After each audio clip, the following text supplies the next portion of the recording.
बहुत समय पहले की बात है। प्रभंजन नामक एक राजा थे। एक बार महाराज प्रभंजन शिकार खेलने के लिए जंगल में गए।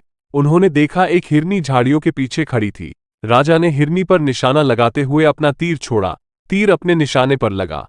हिरनी ने राजा को देखा और घायल अवस्था में क्रोधित होकर राजा से कहा, हे मूर्ख राजा, यह तूने क्या किया? मैं शांत भाव से आंखें बंद कर अपने बच्चों को दूध पिला रही थी। इसी अवस्था में तूने मुझे अपना शिकार बनाया। तो बहुत ही निर्दयी है। मेरा मांस खाने की तेरी यह जो प्रबल इच्छा है, यही तेरी दुर्गति का कारण बनेगी।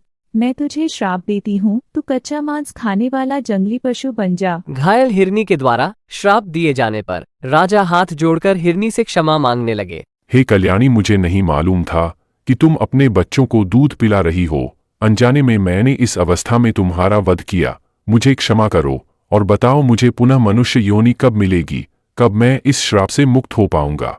इस तरह राजा के बहुत प्रार्थना करने पर वो हिरनी बोली, आज से 100 वर्ष बीत जाने पर यहाँ नंदा नाम की एक गाय आएगी। उसके साथ तुम्हारा वार्तालाप होगा। तब तुम्हें यह सारी घटना याद आ जाएगी और उसके आशीर्वाद से तुम इस श्राप से मुक्त होकर पुनः मनुष्य योनि को प्राप्त करोगे। इतना कहने के बाद हिरनी ने अपने प्राण त्याग दिए। हिरनी के श्राप के अनुसार राजा ने बाघ की योनि प्राप्त की। जानवर तथा मनुष्यों को खाकर अपना जीवन निर्वाह करने लगे।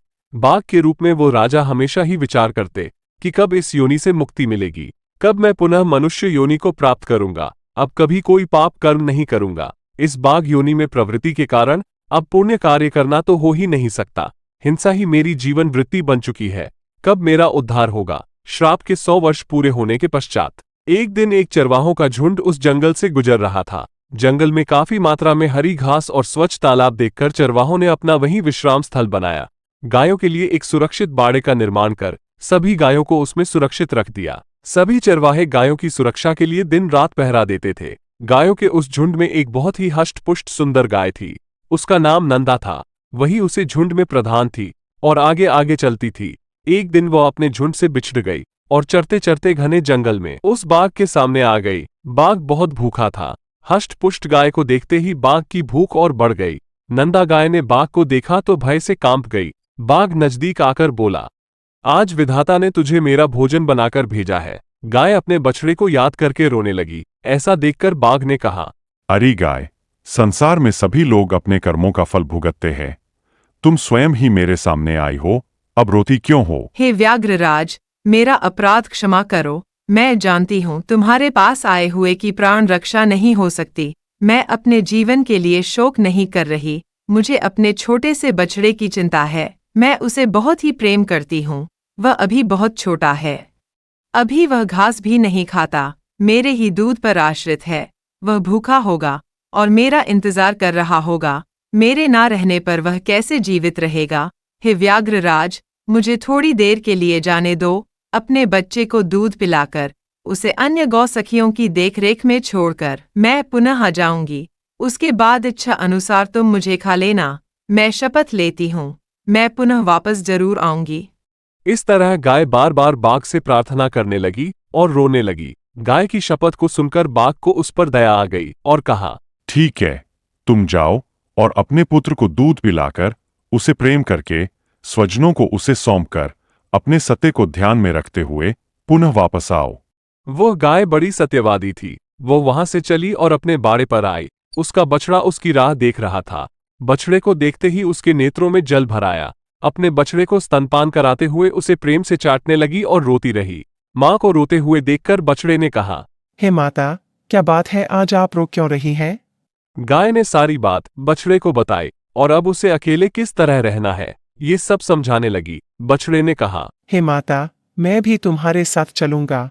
तुम नहीं रहोगी तो मैं वैसे ही मर जाऊंगा।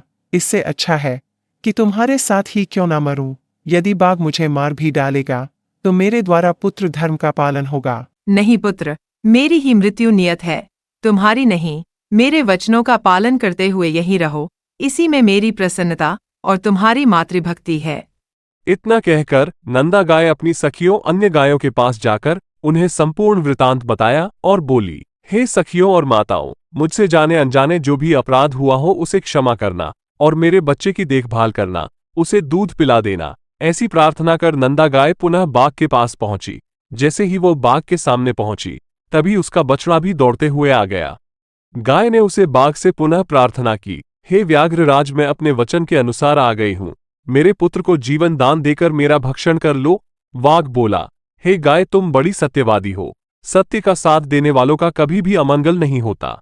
तुम्हारे सत्य की परीक्षा लेने के लिए ही मैंने तुम्हें जाने दिया था। तुम्हारा क्या नाम है? गाय ने कहा, मेरे स्वामी ने मेरा नाम नंदा रखा है। नंदा का शब्द कान में पहुंचते ही राजा श्राप से मुक्त होकर पुनः मनुष्य शरीर को धारण कर लिया।